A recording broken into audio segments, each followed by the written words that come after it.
干嘛呀？来拿刹车片啊、刹车盘、刹车油啊，都是我的，随便拿。Hello 啊，快经理，好久不见，好久不见，好久不见。哎呦，美女也来了。好了，今天就是专程过来。对，我碰到一个问题，就是说宝马 MP 的卡钳，它会一直发出那种蝉鸣声。不是所有车主都能接受，这个是宝马这个通病了，对，通病。宝马通病，但是就是说，有些客户就会通过换刹车盘呀，或者换卡钳呀，对，就来解决这样的问题。就是也可以花小钱，也可以花大钱，都可以去解决这个问题。其实我们在升级一个刹车制动力的时候，只是更换盘、皮、油、缸喉，也能提升一个很大的空间，对吗？对，就小投入，但你得到的结果性价比是最高的。对，没错。对，很多朋友都不知道我还有家改装店，但是得个料我是不备货的，打个电话一个货拉半小时就送到了。对，这个仓库就是我的仓库，就在。是，在上海我们这边是特别方便，所以说我们就把这样的一个服务的方式复制到那个北京、成都、广东、佛山。不是，你就这样的仓库，你搞了4个。对，这是这样的。那我广告费结一下。走吧，我们上去吧。哦，又是一仓库的刹车片。哦，这是我喜欢的 R 系列。这个 R 系列我跟你们讲啊，异响又大，粉又多啊，但是啊，就是刹得住。那我们今天拿什么刹车皮啊？你想要什么刹车皮啊？粉多的。你要粉多的，再多也不比宝马原厂多吧？去赛道看到了这车啊？对，我去赛道看到这辆车了。这个用的是我们的产品，你看这个。不对，这辆车上次我给他擦过玻璃的，所以他拿冠军了。对。啊，真的。好像是这辆。就是这辆车。这样的。没错。好脏啊！所以说华哥确实是比较对吧？有缘啊，有缘，跟我们这样的非常有缘。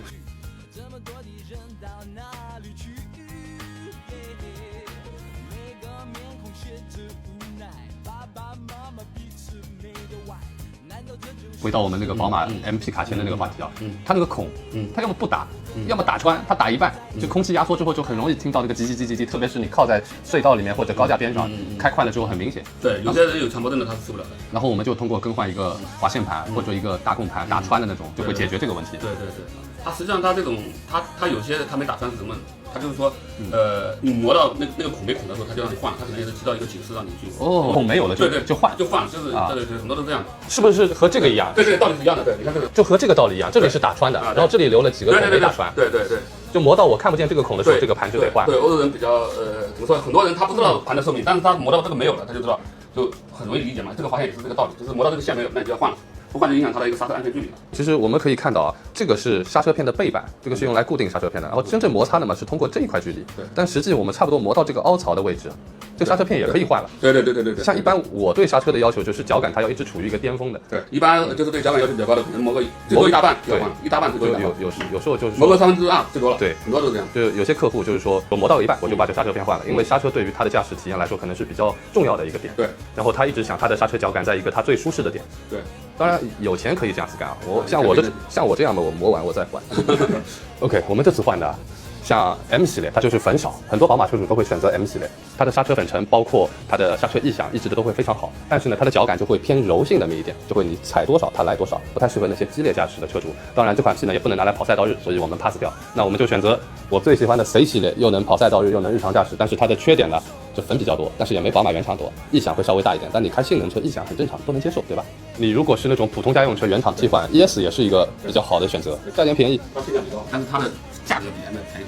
对，这个是重点。粉比 M 多啊，对，粉比 M 多。但是就是看每个客户他注重的点，有些人我就要制动力我对粉无所谓，那有些人就是我就要低粉，然后就要安静。大家这个点就要抓住客户的这个点。对，就像这个这样会满足所有客户的需求。对，所以分了很多系列，便宜的。贵的、粉多的、异响的或者没粉的、不异响的都有。对，非常喜欢这个调的一个原因就是我当时拿了一套很老的卡钳，我直接把卡钳和刹车片拿过来了，在这里仓库的角落找到了一个包装都烂掉的一个刹车片。那好多年前的事情。对，很多年前。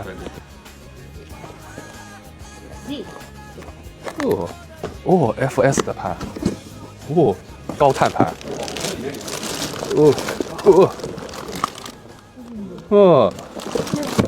它有滑线啊，这样就不会听到叽叽叽叽叽叽叽的声音了。闪。但是 CP 你只要正确的安装，包括这些静音胶给它涂到正确的位置，它也不会特别响的。非常好用的刹车油。就跑赛道日也行，对，赛道日也行，然后走街也 OK。耐力赛嘛，他们那个什么汽车之家车队都用这个。他就说，我说你为什么不用328，用更好的、更牛逼的？他说这就够了，够用就行。他说没必要浪费。他说我们车队就是这很多年前我们跑耐力赛用的也是这个，那时候我们没有钱，那时候还没有金管了。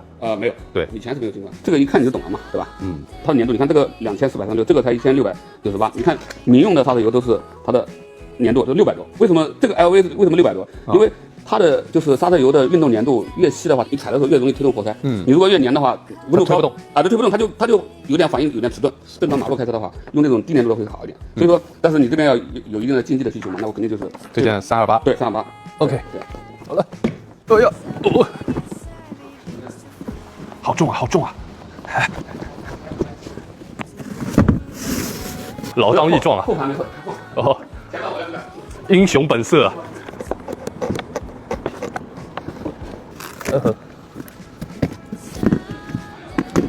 呀，哦，回去安装吧。好。